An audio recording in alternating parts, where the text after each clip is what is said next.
আজকে তোমাদের আমি একটা শাপলার খুব সিম্পল ঘরোয়া বলতে যা বোঝায় সেই রেসিপি দেখাচ্ছি।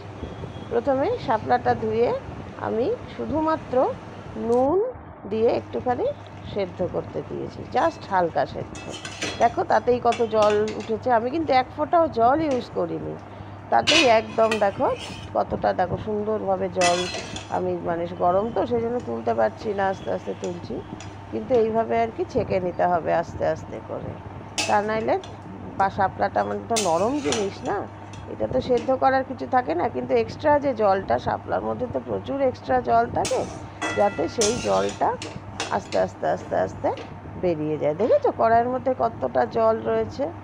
এই জলটা যদি থাকে তাহলে শুধু রান্না করতেও সময় লাগবে, অযথা গ্যাস নষ্ট হবে, তাই না? কোনো দরকার নেই। সেই জন্য আস্তে আস্তে এইভাবে জলটা ছেঁকে নিতে হবে, খুব সাবধানে কিন্তু, যাতে হাতের ছ্যাঁকা ট্যাঁকা না লাগে, স্বাভাবিক।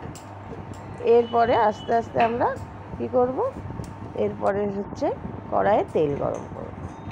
তেল গরম করে প্রথমে একটুখানি মুসুর ডালের ছোটো ছোটো বড়ি, যেগুলো বাজারে পাওয়া যায়, এগুলোকে অনেকে নিজেটা এখন অতটা দেওয়া হয় না, ভাজা বড়ি বলে অনেকে, বা মুসুর ডালে ছোটো বড়ি বলে, এটা দিয়ে খেতে বেশ ভালো লাগে আর কি। অন্য বড়িও দেওয়া যায়, কিন্তু আমি মুসুর ডালের বড়িটা দিয়েই করছি আজকে আর কি। এই বড়িটাকে বেশ একটুখানি ভালোভাবে ভেজে, বড়ি ভালোভাবে না ভাজলে তো সেটা একটা গন্ধ লাগে বা খেতেও ভালো লাগে না।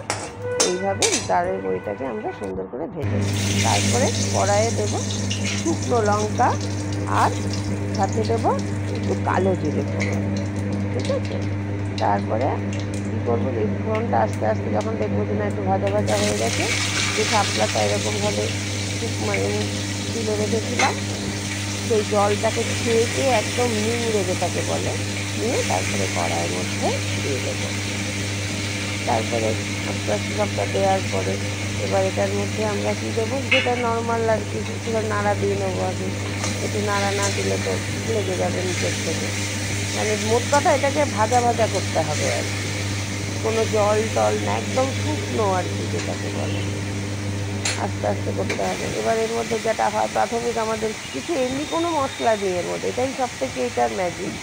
কোনো মশলা নেই, কিন্তু খেতে অসম্ভব সুস্বাদু হয়, তোমরা খেয়ে দেখবে।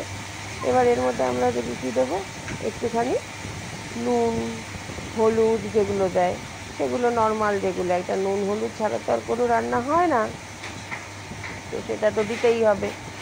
দেওয়ার পরে আস্তে আস্তে এটাকে কী করতে হবে, এমনি অন্য কিচ্ছু না, একটু নুন হলুদ দেওয়া হলো, ব্যাস।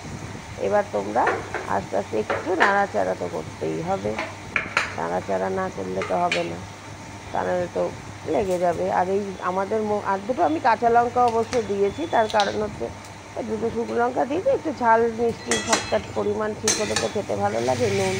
তা এবার কাজ আর কিচ্ছু নেই, কাজ হচ্ছে একটুখানি শুধু নাড়াচাড়া করা, এবং এই যে জলটা রয়েছে, এই জলটা যতক্ষণ না শুকিয়ে যায় তত সময় এটাকে শুকনো করা আর কি, ব্যাস। আর এটার মধ্যে কিন্তু আমাদের করণীয় কিচ্ছু নেই, শুধু একটু ঢেকে দেয়, ব্যাস। এবার দেখলাম যে কতক্ষণ, আর জল তো নোংরানো আছে, বড় জোর মিনিট 5 লাগে, তার বেশি লাগে না। এবার আঁচ কমিয়ে বাড়িয়ে নিয়ে এবার আমরা কি করব, ফাইনালি একটু মিষ্টি দিয়ে দেবো। এবার তোমরা যদি কেউ মিষ্টি খাও দেবে, অনেকে মিষ্টি খেতে পছন্দ করে না বা রান্নায় দেওয়া যায় না, তারা দেবে না।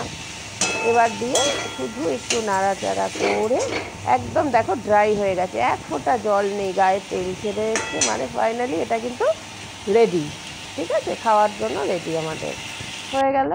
এবার দেখো এটার ফাইনাল লুক, দেখতে কিন্তু যথেষ্ট সুন্দর হয়েছে। দেখো কোনো মশলা নেই, এমন কিছু তেল নেই, এবং খুব টেস্টি। আর শাপলা তো দেখো সারা বছর পাওয়া যায় না, এখনই পাওয়া